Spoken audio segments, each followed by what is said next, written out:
Hello friends, welcome back to my channel learning loop.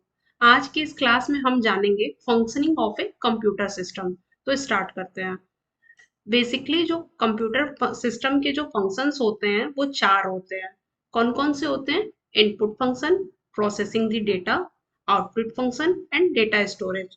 तो सबसे पहले इसमें हम इनपुट फंक्शन के बारे में जानते हैं। अगर आपको कंप्यूटर से कोई भी वर्क करना है जो कि कंप्यूटर कर सकता है, तो उस वर्क को करने के लिए आपको इनपुट डेटा की जरूरत पड़ेगी। अब ये डेटा होता क्या है? तो इनपुट डेटा कोई इंफॉर्मेशन हो सकता है या फिर रॉ डेटा हो सकता है। तो इस डेटा को सिस्टम में इनपुट करने के लिए हमें इनपुट डिवाइस की जरूरत होती है। जिन डिवाइस की हेल्प से हम डेटा को सिस्टम में इनपुट करते हैं, इस प्रोसेस को हम इनपुट फंक्शन बोलते हैं। जैसे हम इसको एग्जाम्पल के एक हेल्प से समझते हैं। जैसे मान लीजिए कि अगर आप शॉपिंग मॉल में जाते हैं और कोई भी आइटम खरीदते हैं, खरीदने के बाद बिलिंग सेक्शन में जाते हैं, तो बिलिंग ऑपरेटर क्या करता है कि बारकोड स्कैनर से आपके आइटम्स के बारकोड को स्कैन करके आइटम्स के डेटा को सिस्टम में इनपुट करता है। तो इस प्रक्रिया को हम इनपुट फंक्शन कहेंगे। अब दूसरे एग्जाम्पल के थ्रू इसको समझ लेते हैं। जैसे आप कोई चीज रिकॉर्ड करना चाहते हैं, ठीक है? तो रिकॉर्डिंग के लिए आपको क्या क्या चीज की जरूरत पड़ती है?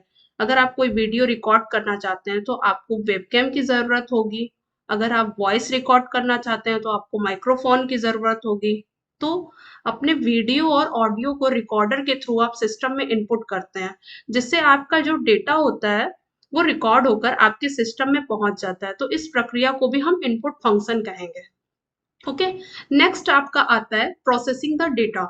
हम प्रोसेसिंग डेटा के लिए क्या करते हैं? ये कंप्यूटर सिस्टम का कोर फंक्शन भी होता है और ये मेन फंक्शन होता है प्रोसेसिंग डेटा का। इसको बहुत ही आसान तरीके से समझ सकते हैं। जो भी डेटा इनपुट डिवाइस के द्वारा स्टोर किया जाता है, उस डेटा को सेंट्रल प्रोसेसिंग यूनिट द्वारा प्रोसेस किया जाता है। जैसे इसको समझने के लिए हम एक एग्जांपल लेते हैं। मान लेते हैं एक सॉफ्टवेयर इंस्टॉल या किसी भी फाइल को आप ओपन या सेव कर रहे हैं।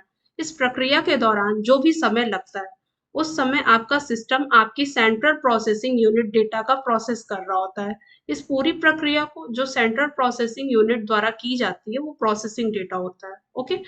थर्ड वन आपका होता है आउटपुट फंक्शन। तो आउटपुट फंक्शन क्या होता है? आउटपुट का मीनिंग ही होता है रिजल्ट। ओके, किसी भी चीज का रिजल्ट देना, आउटपुट करना। जो भी डेटा सेंट्रल प्रोसेस यूनिट द्वारा प्रोसेस किया जाता है, प्रोसेस किए जाने के बाद या तो आउटपुट डिवाइस के द्वारा हमें आउटपुट देता है या फिर हमें इस स्क्रीन पर डिस्प्ले करता है।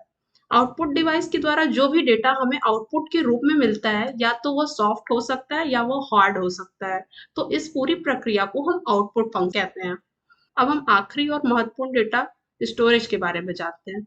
तो कंप्यूटर डेटा स्टोरेज का मतलब है कि कंप्यूटर में जितने भी टाइप का डेटा हम डालते हैं वो किसी जगह पर स्टोर होता है। इसको कंप्यूटर डेटा स्टोरेज कहते हैं। और डेटा जहां स्टोर होता है उसे कंप्यूटर डेटा स्टोरेज डिवाइस भी कहते हैं। स्टोरेज डिवाइस कंप्यूटर का हार्डवेयर डिवाइस होता है। ओके। जिसमें डेटा स्टोर होता है, जिसमें कई तरह का डेटा जैसे सॉफ्टवेयर प्रोग्राम हो गया, कोई डॉक्यूमेंट हो गया, फोटोग्राफ हो गया, वीडियो ऑडियो हो गया, ये सभी चीज के तरह की फाइल को हम सेव करते हैं। ठीक है? या ये सारे फाइल को हम स्टोर भी कर सकते हैं। सेव स्टोर करते हैं तो सेव ही होता है वो। ओके। ये जो स्टोरेज यूनिट होता है ये शॉर्ट टर्म के लिए भी हो सकता है, लॉन्ग टर्म के लिए भी हो सकता है स्टोर करने के लिए।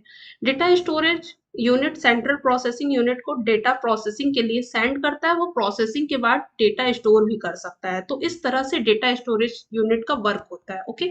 तो आज हम क्या जाने? इनपुट, प्रोसेसिंग, आउटपुट और डेटा स्टोरेज के फंक्शंस के बारे में।